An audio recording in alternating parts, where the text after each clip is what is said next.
Hello everyone! So, gagawa ako ng Filipino style spaghetti sauce. Actually, hindi talaga siya plan na gumawa ng spaghetti sauce. But since meron akong sauce na tinatago, na binili ko pa sa Filipino food store. At saka yung hipon na to, sobrang sayang sana kung tinapon lang. Pero pinigilan ko yung Korean chef dito.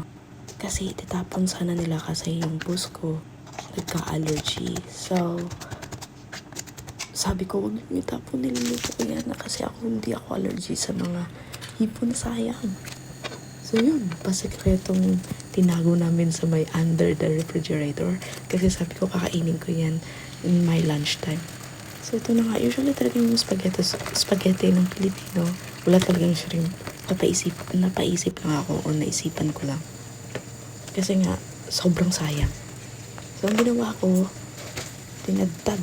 tadtad ko lang na maliliit. Yun na, mix ko lang siya sa sauce.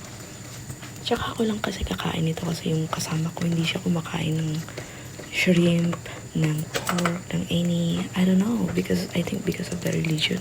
Pero ako kasi Christian naman ako, so it's fine. So, ito, lunchtime lang kami may free na magluto ng mga kung anong gusto namin kasi nga wala yung boss, tsaka kami lang naman dalawa ang kumakain. At saka usually ako yung nagluluto kasi nga ako na yung may kusa.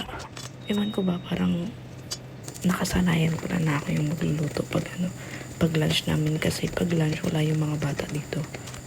Tsaka mas prefer ko yung magluto ako kasi nga mga ideas minsan ako na gusto kong lutuin para makain namin, lalo na yung mga Filipino food.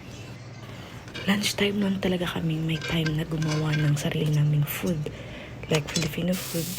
Kasi dito